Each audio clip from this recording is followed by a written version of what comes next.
chicas, tudo bem? Se você não me conhece, eu sou a Sara. Eu moro na Espanha há mais ou menos 5 anos e eu tenho 20 anos. Eu moro em Madrid, especificadamente. E bom, faz muito tempo que eu não posto vídeo, mas eu ainda recebo muitas mensagens por Instagram das pessoas me perguntando como que funciona o sistema espanhol, como é estudar na Espanha. Então eu decidi gravar esse vídeo. Vou dar o meu melhor para tentar explicar para vocês como que funciona, como que ele é dividido, alguns pontos que eu acho que seja importante que você saiba. E é isso aí. Bom, eu vou tentar dividir esse vídeo nas partes, por partes. Então, se você não quer que eu escutar eu falando demais, você pode ir na parte que vai estar aqui e você escuta o que é do seu interesse. Então, vamos lá. Vamos começar. Primeiramente, como se divide, né? Como que é dividido esse sistema. Então, no Brasil, a gente tem o que são a primária, a gente tem o sexto, sétimo, oitavo, nono ano, a gente tem o primeiro, segundo, terceiro colegial e tudo isso que a gente já sabe como funciona. Aqui na Espanha, a gente vai ter o infantil, o pré-escolar, a primária, a secundária e a universidade, ou um FP, que eu já vou explicar o que é. Então, vamos começar com o infantil. O infantil ele é dividido em dois. Então, a gente tem de 0 a 3 anos, que não é obrigatório. Você deixa o seu filho ali porque você tem que trabalhar, você não tem com quem deixar, você deixa ele ali. Então, ele só vai ficar ali brincando, não vai realmente estar aprendendo nada no quesito matéria. Depois, a gente tem dos 3 aos 6 anos, que já é obrigatório na Espanha. E aí sim ele vai começar a aprender o idioma e tudo isso. Depois desse infantil, a gente tem o pré-escolar, que vai dos 6 aos 12 anos, que aí ele já vai aprofundizar um pouquinho mais na matéria, já vai talvez começar a ver matemática e tudo isso. Depois a gente tem a primária, coisa legal de você saber. A primária aqui é o que a gente chama de escola. Então, quando você está na primária, você está estudando numa escola. Depois da primária, a gente tem a secundária. A secundária, que vai dos 16 aos 18 anos, ela deixa de ser escola e ela passa a ser instituto. Então, isso é um erro que, às vezes, a gente brasileiro comete bastante, que às vezes você tá na secundária, já tá nos seus 17 anos na secundária, e você fala que você tá indo pra escola. Então, eles ficam um pouco... Como assim você tá indo pra escola? Então, tem essa diferença de escola e instituto. Enfim, voltando na primária você já vai ter as suas matérias obrigatórias, que vai ser matemática, castelhano, que é o idioma oficial da Espanha, história, você já vai começar a estudar de verdade. Não que nos outros você não estude, você vai estudar igual. Enfim, e aí a gente tem a secundária. A secundária, ela é obrigatória também até o quarto da ESO. Então, na secundária a gente vai dividir em ESOs. A gente tem o primeiro, o segundo, o terceiro e o quarto. A secundária, né, esses ESOs, já é o próprio aluno que faz o itinerário dele mesmo. Então, vamos supor,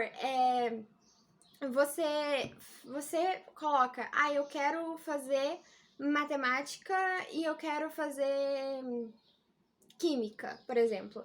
É você que escolhe. Logicamente, tem algumas matérias que vão ser obrigatórias, independente do que você escolher fazer, que vão ser sempre matemática, história, espanhol e inglês. São obrigatórias. Você tem que estudar elas sim ou sim. Mas nesse ESO, você mesmo vai fazendo o seu itinerário, você marca o que você quer e o que você não quer.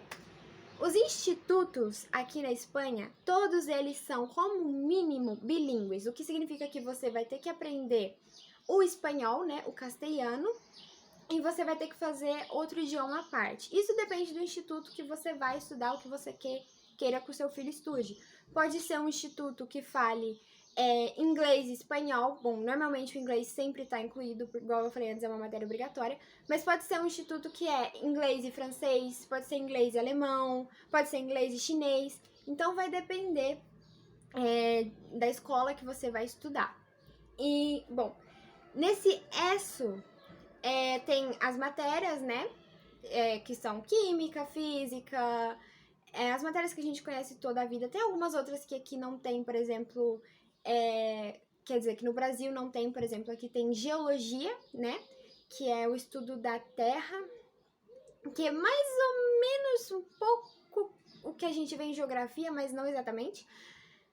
E também tem outras matérias que você pode fazer que são adicionais, né?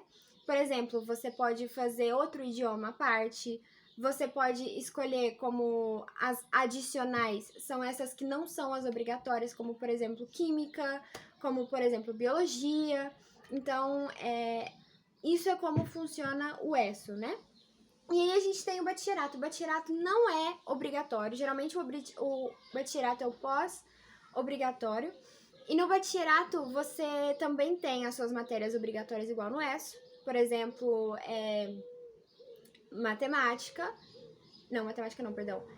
Espanhol, história, inglês são obrigatórias no bachillerato. Só que o bachillerato, ele vai se dividir por completo. Por exemplo, a matemática já não é obrigatória no bachillerato. Então, o bachillerato ele vai ter várias ramas. Então, tem o bachillerato científico, que é a rama de saúde, que é biologia, matemática avançada, química, física.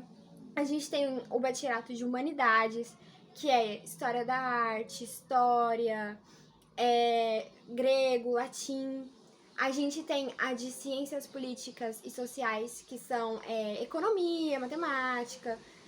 E também tem alguns outros, que é o tecnológico, tem também o bachillerato de artes. Então, nessa parte é bem diversificado, vai depender de você, do que você quer estudar. Igual eu falei, o bachillerato não é obrigatório, mas se você quer ter acesso à universidade, você tem que fazer ele. Bom, não necessariamente, mas no geral você tem que fazer ele. Então, aqui na Espanha, geralmente você vai ter 2 formaturas, né? Que vai ser quando você termina a secundária, que é o quarto, e depois quando você termina o seu bachillerato. E depois a gente tem a universidade, que você tem que fazer uma prova para entrar, o que seria o Enem do Brasil, aqui a gente chama de seletividade. E também existe outra forma de você entrar na universidade que não seja por essa prova, que são pelos FP, que são formação profissional. No Brasil a gente pode considerar como um curso profissionalizante, mais ou menos. Que você pode fazer esse FP direcionado a uma área muito específica. Por exemplo, existe um FP de auxiliar de enfermagem. Você faz ele, você não precisa ter o bachillerato para fazer ele, ou seja, você pode terminar até a secundária, até o quarto da ESO. Você faz esse FP, que dura mais ou menos 2, 3 anos. Terminando ele, você pode exercer a profissão, ou você pode usar a nota desse FP para poder fazer a prova para entrar na universidade, ou usar ele diretamente para entrar na universidade. Porque aqui, esse Enem, ele usa a nota do seu estudo, do seu bachillerato ou do seu FP para você entrar na universidade. Essa nota média dos seus anos de estudo mais a nota que você tira na prova é o que define se você entra no curso que você quer ou não. Mas isso dá pra fazer por um vídeo à parte, porque são muitos pontos que tem que falar, como funciona, tudo assim. Por enquanto eu quero focar mais como é dividido. Então, né? Vamos lá. Outra coisa que é legal você saber, os tipos de escola que existem na Espanha. Existem 3 tipos de escola aqui. Existem as escolas públicas, as escolas concertadas e as escolas particulares. Qual que é a diferença? A diferença é a quantidade que você paga em cada um. Nas escolas públicas, obviamente, você não tem que pagar nada. Nas escolas concertadas, você paga metade e o governo paga a outra metade. E as escolas particulares, você paga tudo. Aqui é muito comum as 2 primeiras opções. As escolas particulares aqui realmente só vão as pessoas com muito dinheiro, não é muito comum. Mas a pública e a concertada, sim, são muito comuns. Qual que é a diferença das 3? A diferença vai ser o modo que eles vão te ensinar, as oportunidades que você vai ter. Mas, no geral, o conteúdo sempre vai ser o mesmo, independente de onde você estuda. Sempre vai ser a mesma coisa. Por exemplo, nas concertadas e nas públicas aqui, que são as mais famosas, qual que é a diferença? A diferença é que na concertada, você, por exemplo, você paga a sua matrícula e pode ser que a escola do seu filho tenha uma piscina para ele poder fazer natação, pode ser que esteja um ginásio para ele praticar algum esporte. como ginástica olímpica. Pode ser que tenha algum idioma mais diferente que você queira que o seu filho aprenda. Além disso, geralmente aqui numa escola concertada, quando você faz a matrícula e você paga essa matrícula, eles te dão um tablet para o seu filho poder estudar, ou te dão um notebook que vai ser do seu filho para ele estudar usar nas aulas. Então é um pouco mais assim. E as públicas são públicas igual no Brasil, são relativamente melhores, a qualidade do ensino muito melhor. São bem... Os materiais são bem novos, também tem notebooks novos, só que não são seus, obviamente, as escolas te emprestam. Também tem projetores, enfim. No quesito, conteúdo vai ser o mesmo. O que vai mudar é isso que eu falei. Como é que eu me aplico? Como é que eu faço para poder começar a estudar? Então, aqui, quando você quer começar a estudar, você quer que o seu filho estude, você geralmente vai num lugar, que é a Secretaria de Educação, e você fala que você acabou de chegar e você quer matricular o seu filho. Então, como é que eles vão fazer? Geralmente, eles vão te dar uma lista e você vai colocar... Geralmente, são 7 escolas que você coloca que você quer que seu filho estude. Pública, claro, se for no caso da pública. E a ordem é muito importante, porque se você colocou a primeira, a segunda e a terceira, pode ter certeza que vai ser uma dessas 3. Então, pesquisa bastante a escola que você quer estudar, o que você quer que o seu filho estude. E outra coisa importante é que aonde você mora influi bastante. Como assim onde eu moro influi bastante? Aqui eles sempre vão tentar fazer com que você estude numa escola perto da sua casa, no seu bairro.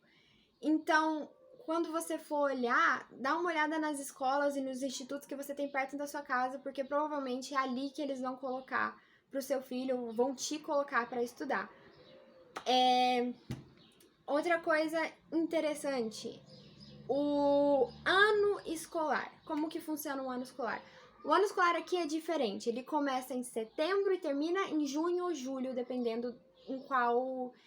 onde você está estudando, se você está no infantil, se você está no secundário, se você está na primária.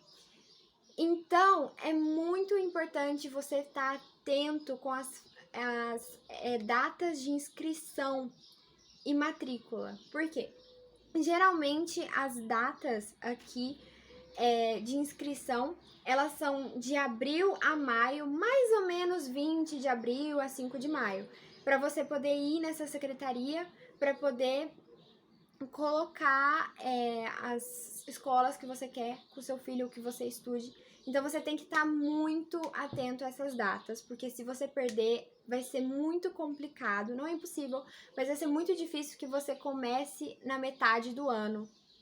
Isso referente a escolas públicas. Referente a escolas particulares, a data é mais ou menos a mesma, tanto de matrícula quanto de inscrição, mas é mais tranquilo, porque como você vai ali, você não tem que ficar buscando a escola, você vai diretamente na escola que te interessa, conversa com eles, conhece a escola e fala, beleza, eu vou fazer essa, você vai pagar essa quantidade de matrícula, eles vão te explicar direitinho como que funciona, quais são as faturas que você tem que pagar e tudo isso.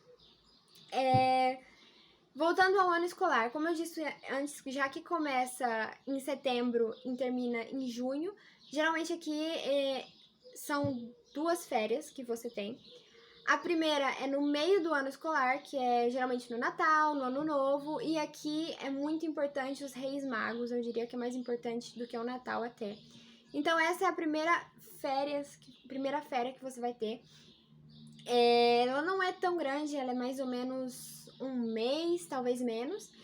E depois tem as férias oficiais. As férias oficiais, elas são 3 meses, né? São julho, agosto e setembro, ou julho, agosto e setembro. Não, pera. Buguei bonito. Elas são junho, julho e agosto, ou junho, agosto e setembro. Essas são os 3 meses de férias. Já sabe a musiquinha do Phineas e Ferb? São 3 meses de férias. Então, são 3 meses de férias. E, bom, isso, de modo geral, é assim que funciona. Eu vou fazer outro vídeo mais especificado na área do quarto da ES e do bachillerato, que foi o que eu fiz aqui como funciona, vou falar tudo pra vocês, mas vai ter que ser pra outro vídeo, porque senão vai ficar muito largo. Mas, enfim, uma coisa, um recado que eu quero deixar pra você, fica tranquilo, você tem que ter em consideração que você vai sim ter que estudar muito comparado ao Brasil, aqui você estuda muito mais, você tem que se esforçar muito mais, mas assim, fica tranquilo, vai dar tudo certo, você vai fazer amigos sim, não precisa ter esse medo. É um pouquinho mais complicado do que o Brasil, mas isso não significa que você não vai ter. Quando você chegar nessa escola, pode ter certeza que se não tiver nenhum brasileiro, você vai ser a novidade, todo mundo vai querer falar com você. Então aproveita isso para fazer amigos. Eles são sim bem abertos e bem legais. Logicamente sempre tem as exceções, mas de modo geral eles são bem tranquilos nesse quesito de fazer amizade. Então, fica tranquilo, você vai fazer amigos, vai dar tudo certo, não precisa desse medo. E, igual eu falei antes, eu vou fazer outro vídeo explicando exatamente como que funciona, qual foi a minha experiência, mas isso daqui é só pra você ter uma ideia de como é dividido essa categoria. E é isso! Muito obrigada por ter escutado até aqui. Qualquer dúvida que você tiver, se ficou confuso pra você, você pode me mandar uma mensagem no Instagram. Eu respondo todas elas. Às vezes eu demoro alguns dias, mas eu respondo todas. Eu vou deixar aqui embaixo o meu Instagram para se você quer mandar alguma mensagem. E é isso. Até o próximo vídeo. Hasta luego. Bye!